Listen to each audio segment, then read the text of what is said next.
ప్రతి ఒక్కరికి వాళ్ళ జీవితంలో ఏదో ఒక రోజు మలుపు తిరుగుతుంది. అలాగే నా జీవితంలో కూడా ఒక మలుపు తిరిగింది. అది మంచో చెడో మీకే ముందు ముందు తెలుస్తుంది.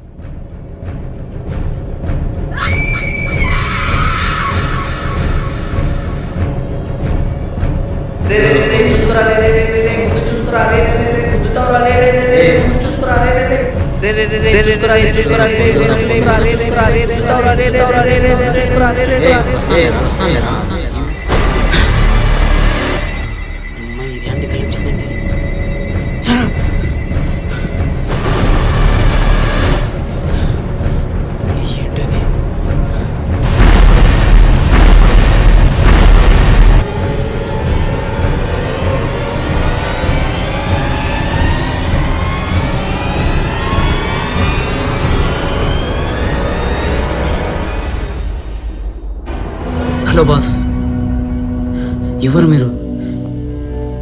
ఇక్కడికి ఎలా వచ్చారు? వేసిన గేట్లు వేసినట్టు అలాగే ఉన్నాయి.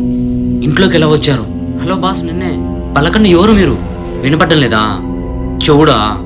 Hello boss. డోర్ లాక్ వేసిన రూమ్లోకి రావాలంటే మనుషుల కడ్డు. నాలాంటి వాళ్ళకి ఏ అడ్డు ఉండదు. అంటే మీరు నా కలలో బైక్ యాక్సిడెంట్ అయ్యి చనిపోయింది మీరే కదా? అవును, నా కలలో చనిపోయిన మీరు నా ఇంట్లోకి ఎలా వచ్చారు? అసలు ఎందుకు వచ్చారు? నీ కళ్ళలో నేను చనిపోయినందుకు నీ దగ్గరికి రాలేదురా. నువ్వే నన్ను చంపినావు కాబట్టి నీ దగ్గరకు వచ్చాను రా.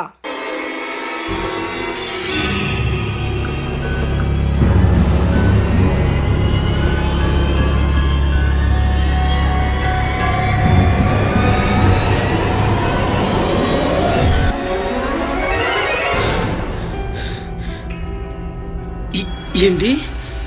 నేను నిన్ను చంపానా? అవును.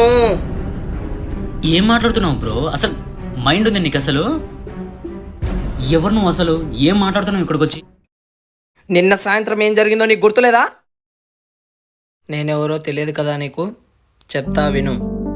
అందమైన మా ఊరు, పచ్చని పొలాలు, అనురాగాలు, ఆప్యాయతలతో కలిగిన మా ఊరు. ఇదే నేనుండే ఊరు, మా పల్లెటూరు. మా అమ్మా నాన్నల్ని, మా ఊరిని వదిలేసి నేను ఎక్కడికి వెళ్ళేవాడిని కాదు. అలాంటిది హైదరాబాద్లో ఒక పెద్ద సాఫ్ట్వేర్ కంపెనీలో నాకు జాబ్ ఆపర్చునిటీ రావడం వల్ల నాకు ఇష్టం లేకపోయినా మా అమ్మ బలవంతంతో హైదరాబాద్కి సాయంత్రం బయలుదేరవలసి వచ్చింది.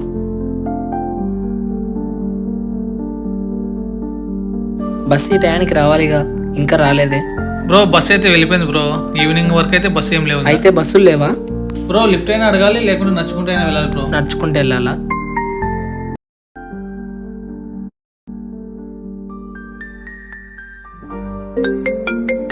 హలో, అవునా? సుబ్బరావుడు ఊళ్ళోకి వచ్చాడా? రే, వాడు డబ్బులు ఇవ్వాలరా నాకు. రే, నువ్వు వాడిని ఎక్కడ నీ గురించి చూడు, నేను వస్తాను వెంటనే. సరే సరే. ఇప్పుడే కదరా వచ్చింది, మళ్ళీ ఎక్కడికి వెళ్తున్నావు? సుబ్బరావు కూడా ఊళ్ళోకి వచ్చాడమ్మా, పోయేసా. సరేలే, మేము సాయంత్రము ఊరికి వెళ్తున్నాము. ఇల్లు జాగ్రత్త చూసుకో. సర్లేమ్మా, జాగ్రత్త పోరి, బాయ్.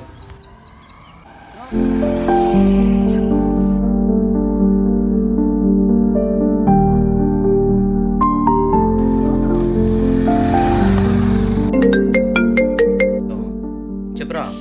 సాయంత్రం పార్టీ ఇస్తాడంట, రావాలంట. ఈవినింగా? సరే సర్లేరా, వస్తానులేరా. మర్చిపోవద్దు. సరే. Okay bye. రే రే రే ముందు చూసుకోరా. రే రే రే గుద్దుతావురా. కొంపదీసి చచ్చిపోయాడా? ఉండు చూద్దాం.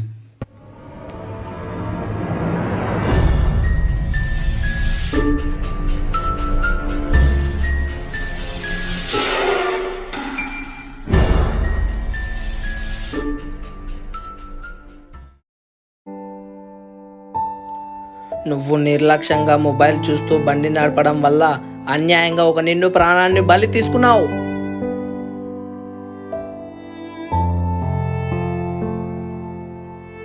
తల్లిదండ్రులకు తోడు నడిచిన వయసులో వాళ్ళని ఒంటరి వాళ్ళని చేసిచ్చాను నీ వల్ల.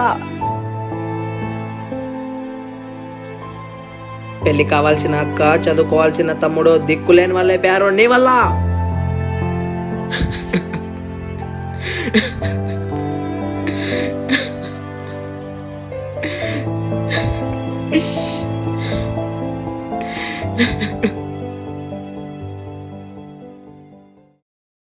నువ్వు చేసిన అన్యాయానికి నిన్ను ఏం చేస్తే నా పగ తీరుతుంది.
బ్రో నీ కాళ్ళు పట్టుకున్నా బ్రో.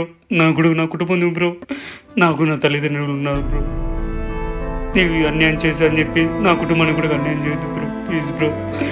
నాకు తెలియదు బ్రో ఇలా జరుగుతుందని, కానీ నేను చేసి తప్పే బ్రో. నన్ను వదిలే బ్రో, క్షమించి ప్లీజ్ బ్రో. నీ కాళ్ళు పట్టుకున్నా బ్రో. Please bro. నా తల్లిదండ్రులకు అన్యాయం చేయొద్దు బ్రో. ప్లీజ్ బ్రో, క్షమించు బ్రో. బ్రో అలా చూడొద్దు బ్రో. ప్లీజ్ బ్రో, వదిలే బ్రో.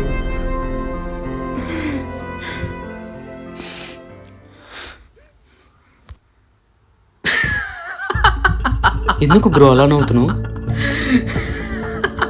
బ్రో చెప్పు బ్రో, నాకు భయంగా ఉంది బ్రో.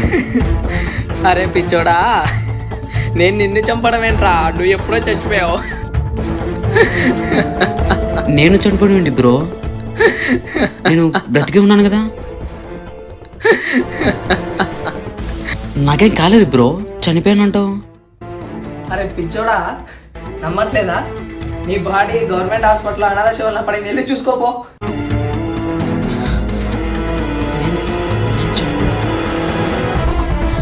నేను చనిపోయానా?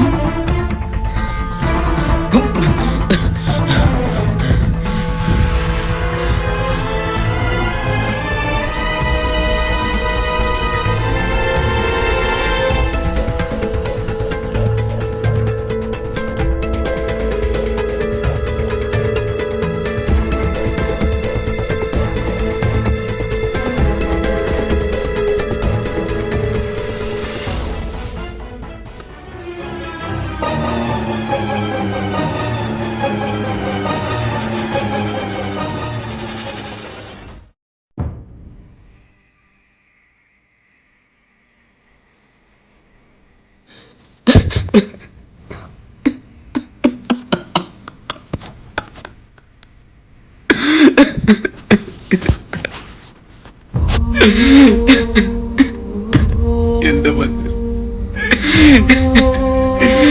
ఆ రోజు నేను మొబైల్ చూడకపోయినా ఇదంతా జరిగేది కాదు కదా.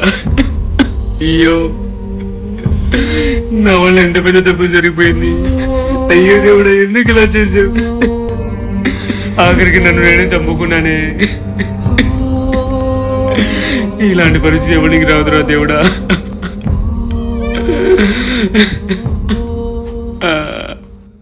ఇప్పుడున్న ప్రజెంట్ జనరేషన్లో మొబైల్ చూస్తూ బండి నడపడం, మొబైల్ చూస్తూ నడవడం, మొబైల్ మాయలో పడే మన కళ్ళ ముందు ఏం జరుగుతుందో కూడా మనం గమనించలేకపోతున్నాం. ఈ ఫిలిం మీకు ఒక మంచి సందేశాన్ని ఇస్తుందని మేము కోరుకుంటున్నాం.